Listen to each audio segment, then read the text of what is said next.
Hello everyone, this is Daughter Darkness, and last night in fact, a trailer released for Kingdom Hearts 2.8 and Kingdom Hearts 3. They put the two into one kind of 5.5 minute trailer. So today I'm just going to sort of go for a kind of overview. I'm not going to do an in-depth analysis because other people have done that. I just want to do an overview to give my sort of general thoughts about stuff. So let's start with 2.8 and obviously 0.2.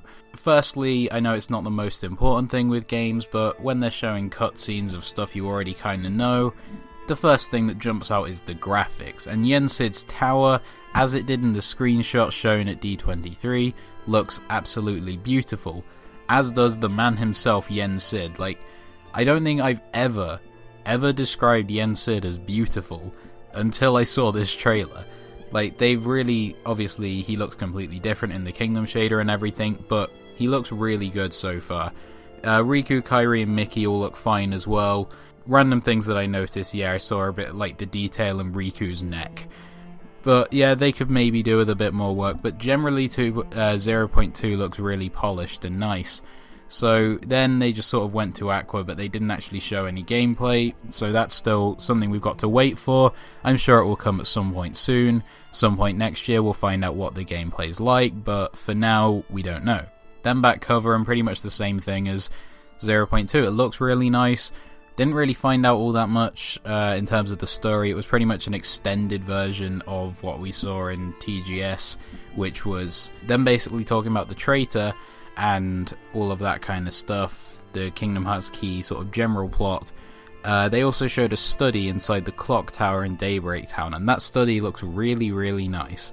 I'll probably look into the kind of exactly what they said in more detail later on, and maybe, I don't know, it might give me some cause to make a theory or whatever. For now, yeah, it just looks nice. Then they go to Dream Drop Distance HD, which is obviously the least exciting part of this because it's not new content. However, it does look very good. I think as far as the remasters go, it looks the nicest out of all of them.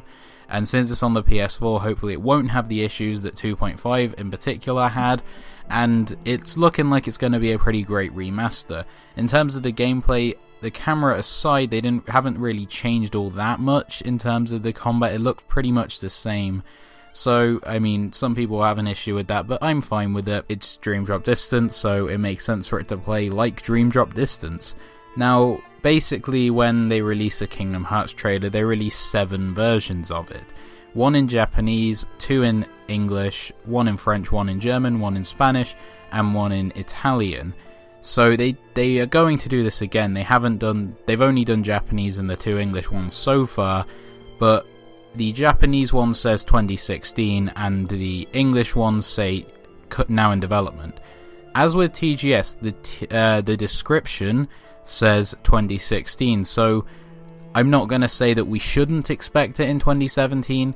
I'm not going to assume that it's going to happen in 2016. My inclination is to believe the trailer over the description, so as much as I do believe that it will release in 2016, I don't think we've got confirmation of that outside of Japan. Also, the trailer and the fact that they only had Japanese voice acting, it pretty much confirms to me that we're not going to be seeing this until a little while after Japan, which is unfortunate, but I guess it's happened for every other Kingdom Hearts game. So then we move on to Kingdom Hearts 3, and like the general kind of point is that I don't think that there was that much new content in this trailer. I don't think there was intended to be that much new content. What it really was, it was like a progress report.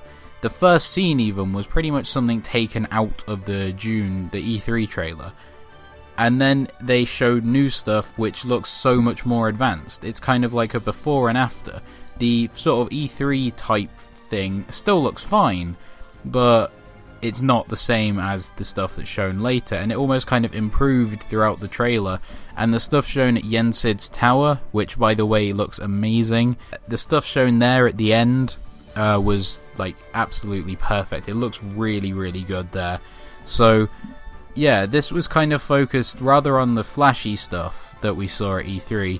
This was more on the sort of little things, the everyday stuff that Sora's got to do. So his normal standard attacks, both ground and air, his dodge roll, his running animation, all of that kind of stuff, and it's all looking really nice. It's looking like Kingdom Hearts 2 Advanced, I suppose, which is good. that's all we can really ask for, is building on what was so great with Kingdom Hearts 2. So it's looking like they're doing that. That's great. There was one kind of strange thing, which was Sora going into the river and then getting carried down the river, which is a good thing, I think. I think the actual scene needs a little bit more polishing, but the actual idea itself of Sora landing in the river and not just like running on water or swimming or whatever, it's nice. I think it's good that the environment is having an effect on Sora. We haven't really seen that since the first Kingdom Hearts game, and even then it wasn't like this kind of environment effect. So yeah, I'm happy that the environment is going to play its part. And yeah, people didn't like that, some people, but it looks fine to me. It just needs a little bit more work, but it's a good idea. In terms of the enemies, we saw some of the same ones as before. We also saw a nobody that looks based on Marluxia, as well as the return of the Magic Heartless, which are not the same as those from Kingdom Hearts 1. There's something new, but I haven't really been able to work out exactly what just yet. It looks like one's element is a ring of fire. It's kind of strange, but I'll have a closer look later on and see it. So yeah, basically I've got pretty much exclusively positive things to say about this Kingdom Hearts 3 snippet. It looks like they've come a long way since June. It's improvement, and even if people aren't 100% satisfied with this, I mean, it's not finished, is it? But it's looking very nice to me. At the end of the day, they improved on what they had before. You can't really ask for more than that. So I'm happy, and now I think that we should just leave them to it. I don't think we're going to be seeing much of Kingdom Hearts 3 in 2016. I think it's going to be primarily focused on 2.8. So they're just going to be making Kingdom Hearts 3, and let's leave them to that. I think I've got a lot of confidence that the two development teams involved in making Kingdom Hearts 3 can do a very good job. So yeah, those are just my thoughts on the Kingdom Hearts trailers from last night. So what did you think about it? Please leave your thoughts in the comment section below the video. And while you're down there, please like this video if you did. And if you liked it, then check out my other videos and subscribe to this channel. And as always, thank you for watching.